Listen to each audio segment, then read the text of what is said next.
The next thing you have to figure out is how many agents do you actually want to hire? In my building of a team, I realized that anything under 10, it was very hard to be consistent. Now, you may be looking at this video and saying, oh my God, I don't even have one.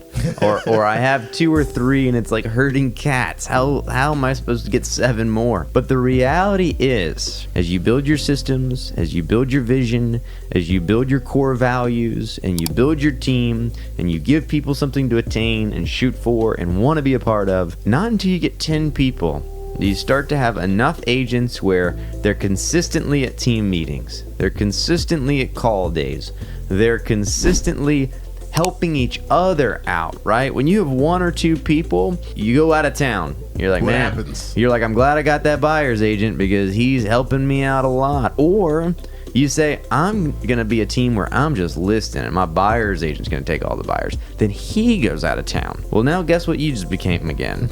A buyer's showing agent. all those houses. That's it. And you may be okay with it, but we're talking about building an unstoppable real estate team. And sorry, that's not the way to do it. So You've got to be in a position where when you go out of town or one of your other people goes out of town, they can shoot a message to the team message chat and say, hey, who wants to help me? And everybody there is behind it because they say, you know what? This guy helped me when I was gone. They helped me when I was gone. I'm going to pick up the slack and I'm going to help here. Right? And it's funny, like you mentioned before about like not just being on the team, but buying into the team. They're not buying into you, they're buying into the whole thing.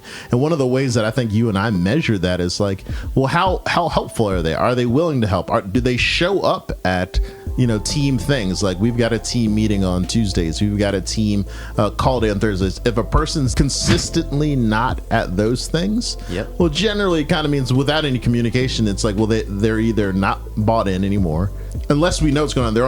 They're on team in name, right? They're not part of the team, they're on the team. Those are 2 drastically different roles that they play. And so you need enough people that are going to be actively involved in the team. And we've got a good amount, but you're going to need that as well because, as Jared mentioned, you go on vacation, you get busy, family emergencies, you're going to need. Now, if you've got a bunch of people who are just on team in name and all, and you said it like you're looking for help and no one responds, well, then it's like, how are you any better? Yeah. That's the definition of stoppable. You've been stopped. That's it. Right? We need unstoppable. So that's what you need to look for. And you're going to have to like use your intuition a little bit to like kind of evaluate what that person, what that agent looks like and how you can attract them.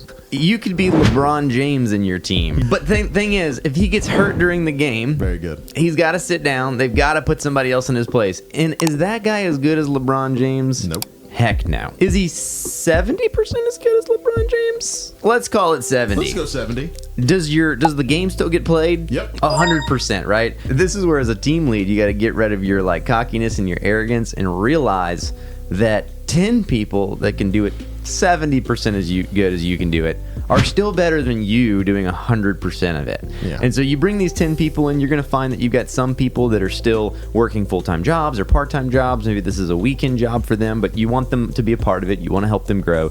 You've got other people that, are really busy all the time, right? So they're your agents that are like, hey, we're already selling 40, 50 houses a year. And so your team meetings may not always have people there. This took me so long to wrap my head around because I was somebody that before I moved to EXP, it was just kind of like, we had the biggest team at 5 or 6 in Remax, because Remax, at least that office wasn't huge on teams at the time. And it was kind of like, man, I don't think I could handle any more people and this and that. And as soon as I moved over, the guy that helped me sponsor into EXP, he was like, dude, you got to go to 10 within the next like 12 months. And I was like, man, you think I can do that? And within 12 months, we were at like 13. And it just clicked. It was like, oh, I've got to leave the office. And then I leave, and all the agents are still around for happy hour. They don't even realize I left. Or they don't care that I left, right? When it's 4 or 5 and only 2 people show up, and the team lead's like, all right, I'm out of here too. They're like, all right, what do we do? We're out of here too. You know what I mean? But when there's 8 people there, and they're hanging out, and they're having a good time, and they're networking, and they're, helping each other, and they're shooting topics across each other, and getting opinions, and all, then now, everything's not falling on you. You've got some agents now. You're starting to get traction. Sales are going good. How do you take it to the next level? Who are the next people you have to think about? Virtual assistants, if you need cheap labor, that is maybe like an input task, an upload task, social media, transaction coordinating, spreadsheets, all of that stuff. It's very good to think about virtual assistants, especially if you're watching budgets, because it can get expensive if you start hiring a bunch of salary workers in office. If you reach out to us, we actually have a VA that will interview VAs and send you resumes for what you need done and get you one hired. So throwing that out there is a reason to reach out to us to let us help you with that. You also have things like Upwork. Upwork will let you not only hire people to find people, but it'll let you look at their screens as they're working. So you can look at what they're doing in their tasks and be able to track it. So you know, hey, is this person actually doing what I'm telling them to do? I've been using Fiverr a lot because it's just like, there's just like little things that like I can't do myself. Yeah. Right. Where I'm like, I need this graphic. And then they're just like, I'll do it in 5 seconds and it'll cost you $6. And it's just like, all right, yeah, that easy money well spent. And I can use my time doing something else. Yeah. So I like a virtual assistant for different roles, because to take it to the next step, you've got a budget. You've got to be able to pay people. You've got to be able to buy marketing. You've got to be able to buy software. You have to give the team a reason to want to be around you and get a perk for giving up that team split. You may start looking into some things like sales managers, right? If you got a couple rock stars on your team where they're doing really good, what you will find is if they are part of the team and they're part of the vision and they're part of core values, they probably want more responsibility even outside of selling. But if you can now take some of your good agents and put them in charge of maybe some of your newer agents so that now they're doing some of the training, you can compensate them for this, obviously. Some teams just say, hey, $100 off of the deal on anybody in your squad, right? So it's not going to be a huge amount of money. They're doing it for the team itself. Yeah. But let's say their squad, there's 20 deals that month. It's still an extra $2,000 a month. So for someone like that, they may be super happy about that. Sales managers can work good. Who's on my team, or who could I bring in that can really be that right hand to take this to the next level and really make it part of their own? Sales managers, virtual assistants, and then two other things you can think about. One, an ISA, a sales assistant that all they're doing is making calls, okay? What you will find, and we actually are not using ISAs right now. We have your typical agent that sells houses and does it well is not normally also a good sit in the office and make calls person. The guy that's out there talking to people, or gal on listing appointments with buyers, writing contracts, selling real good, negotiating, they're not the same person. We always want them to be, and we need them to be, and we need to be.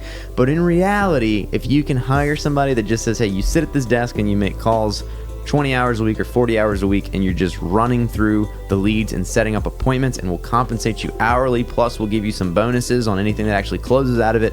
That is a very successful model if you can get it done correctly. So the ISA is good because you can have them, that's all they're doing. And the thing is, a good ISA, they actually like doing it. So whereas your agent likes being out and selling. And if you're managing your team, well, then maybe you consider some of the costs of that ISA, and maybe that affects the splits of those leads, obviously. So this goes both ways for ISAs, and then the last thing that I hadn't mentioned yet that I'll throw out, showing assistants. As you get busy and your team gets busy and your rock stars take off and they start needing help, the flip side is showing assistants, we can do the same thing. Some teams require their new agents to start as showing assistants because it gives them that experience of showing houses and talking to clients, but doesn't necessarily let them mess up the negotiation and paperwork side up front. So they get used to doing the starting things that a realtor is doing.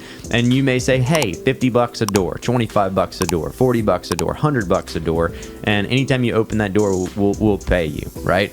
That's a nice way for even the team lead to start getting out of production. If you want to get out of production, right, is to say, all right, I'm going to at least stop showing. We'll still negotiate. We'll still try to do paperwork or write contracts or do whatever. But I'm going to have my new agents or some of these buyer agents, I'm going to start paying them to open the doors.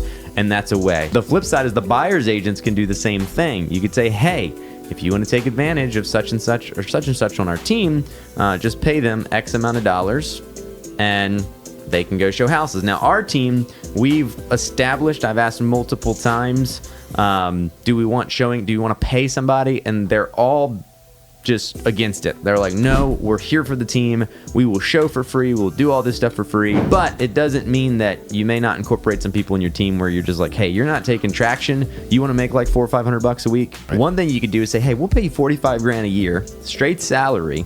But now you take your top 3 agents on the team and you make them pay the salary. So let's say you have an agent that's selling 50, 60 houses a year. They're already making good money. They're already at that level now where they're starting to burn out. You could say, hey, would you give up 15 grand if you're already making 200 grand net, 250? To never have to. Would you give up 15,000 of that, but you can have a showing assistant that shows everything you want to show, and you get a couple agents like that on your team, and now this person's paid for. You as the team lead aren't having to pay for that service, right?